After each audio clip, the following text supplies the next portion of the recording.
Good morning students. ધોરણ 12 વિજ્ઞાન પ્રવાહની અંદર સબ્જેક્ટ મેથ્સની અંદર આપણું 5મું ચેપ્ટર ચાલતું હતું, સાતત્ય અને વિકલન. આપણે ત્રીજી મેથડ ચાલતી હતી. પહેલાં આપણે પેલું બેઝિક જોઈ હતી, ચેન રૂલ જોઈ કાઢ્યો, ગુણ વિધેય જોઈ કાઢ્યો. પ્રચલ વિધેયની અંદર મેં તમને ગઈકાલે પણ એક્સ્ટ્રા સમ્સ બધા આપેલા હતા. હવે આજે જે જોવાના છે, આજે ઓલમોસ્ટ આપણી આ મેથડ પૂરી થઈ જશે અને આજે હું તમને ટેક્સ્ટબુકના, ઓલ્ડ ટેક્સ્ટબુકના એ બધા એક્સ્ટ્રા સમ્સ આજે આપી દઉં છું, એટલે આજે મતલબ પતી હશે.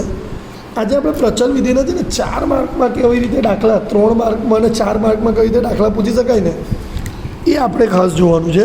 સાબિત કરવાનું આવશે એમાં. આપણે કરવાનું તો એક્સ અને વાય બંને જુદું જુદું આપેલું છે, એનો મતલબ કે આપણે કરવાનું તો પ્રચલ વિધેય જ છે, પણ આન્સર આપણે આ લાવવાનો છે. બરાબર, તો આપણે સ્ટાર્ટ કરીએ. પહેલું આપ્યું છે આપણને x = a cos θ,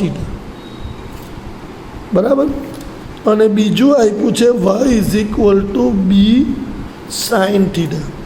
યાદ રાખજો સ્ટુડન્ટ્સ, આ કેમ મેં લીધી તો ને પછી હું તમને સમજાવું છું. dy/dx શોધવાનું છે, એટલે પ્રચલ વિધેયમાં પહેલાં શું કરવાનું, આનું વિકલન કરવાનું, આનું કરવાનું, પછી y/x કરવાનું. થીટાના સાપેક્ષમાં કરીશું એટલે dx/dθ લખું. એ બહારનો બહાર રહેશે. d/dθ ઓફ કોનું વિકલન થશે, cos θનું. એ એવો ને એવો cos θનું વિકલન થશે માઇનસ sin θ, ને જવાબ આવશે -a sin θ. આ કોનો જવાબ આવ્યો, dx/dθ. સમીકરણ 1 મળ્યું. સેમ વસ્તુ yનો dy/dθ બરાબર d/dθ, b બહાર રહેશે, d/dθ sin θ એટલે b cos θ આવશે. આ dy/dθ મળી ગયો, બરાબર. હવે આપણે શોધવાનું શું છે, dy/dx એટલે શું થશે, dy/dθ /dx/dθ થઈ ગયો. તો dy/dθ કેટલો છે, તો કે ભાઈ b cos θ છે, અને dx/dθ કેટલો છે, તો કે ભાઈ -a sin θ છે. એટલે b cos θ છે અને -a sin θ છે, બરાબર.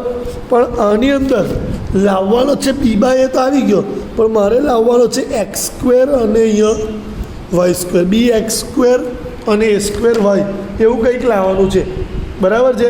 તો હવે આપણે આને કેવી રીતે કરીશું તે ખાસ જોજો. તો અહીંયા મારી પાસે તો cos અને sin આવ્યો, તો હું શું કરીશ કે અહીંયા x = a cos θ હતું, તો cos θની કિંમત બનાવી દઉં. કેટલી, તો x/a થાય. સેમ એવી જ રીતે y = b sin θ હતું, તો હું sin θની કિંમત બનાવી દઉં, તો એ y/b થશે. મળી ગયો. એટલે કોસની જગ્યાએ x/a મૂકી દઉં ને સાઈનની જગ્યાએ y/b મૂકી દઉં. આ બી એવો ને એવો, કોસની જગ્યાએ હું શું મૂકી દઉં, x/a અપોન માઇનસ એવો ને એવો, સાઈનની જગ્યાએ હું શું મૂકી દઉં, y/b થઈ ગયો, બરાબર. આ બી ઉપર જશે એટલે b² થઈ જશે, b²x. એ નીચે આવશે એટલે અહીંયા શું થશે, -a² y. આ dy/dx બરાબર, અને આ તમારું કેવી રીતે ખબર પડી. આ જે બી છેદનો છેદ છે અંશવાય હશે એટલે b × b એટલે b² થઈ ગયો. આ x એવો ને એવો રહ્યો, એ નીચે આવશે એટલે a × એટલે a² થઈ ગયો, y એવો ને એવો રહ્યો. આવી ગયો જવાબ, બરાબર સ્ટુડન્ટ્સ. સેમ હવે આપણે આ રીતે આમાં કરવાની છે બીજી. ચાલો તો સ્ટાર્ટ કરીએ. પહેલું આપેલું છે x = a sin³ θ, બરાબર. માટે અહીંયા dx/dθ કરવો હોય તો એ બહાર રહેવા દઈએ. sin³ થશે 3 sin² θ અને sin θનો cos θ. આન્સર આવશે 3a sin² θ × cos θ. સમીકરણ 1 મળી ગયું, બરાબર. આમાં આપણે x = a sin³ θ હતો, તો sin³ હું કરતા બનાવી દઉં તો શું થશે, x/a થશે. માટે sin θ = x/a whole raise to 1/3 થાય। ઘન કાઢીએ એટલે પેલી બહુ ઘનમૂળ મુકાય ને. હવે એવી જ રીતે y is equal to B cos cube theta. Same વસ્તુ dy by d theta. B બહાર રહેશે, 3 બહાર 3 આગળ, કોસ સ્ક્વેર થીટા અને કોસનું પાછું થશે માઇનસ સાઇન થીટા. એટલે 3b cos square minus 3b cos square theta into sine theta થયો. હવે આની અંદર B same Y is equal to B cos cube theta છે, તો હું કોસ ક્યુબ થીટાને કરતા બનાવું એટલે વાય બાય બી થશે. માટે cos theta is equal two થશે વાય બાય બીનું 1/3 થઈ ગયો. 1/3 થઈ ગયો. ચાલો તો હવે સ્ટાર્ટ કરીએ કે dy by dx is equal to શું થશે, તો કે ભાઈ ડીવાય બાય ડી થીટા છેદમાં ડીએક્સ બાય ડી થીટા. તો ડીવાય બાય ડી થીટા કેટલો આવ્યો, તો કે ભાઈ આવ્યો minus 3b cos square theta into sine theta whole to the divide. dx by d theta કેટલો આવ્યો, 3a sine square theta into cos theta. 3a sine square theta into cos theta. અહીંથી 3 cancel થાય, એક cos એક sine cancel થાય. Answer વધશે minus B cos theta upon A sine theta. આવ્યો આટલો. મારે જવાબ લાવવાનો છે B square Y upon A square X whole raise to 1/3.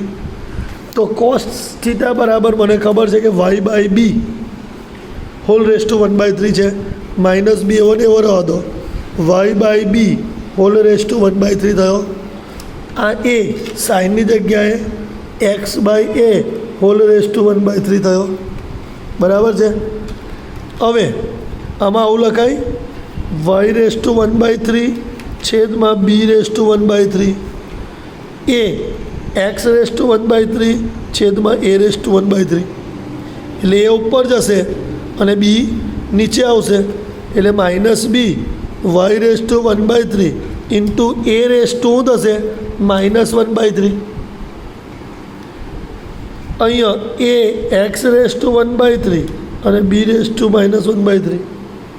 બરાબર. ચાલો તો હવે આપણે સ્ટાર્ટ કરીએ.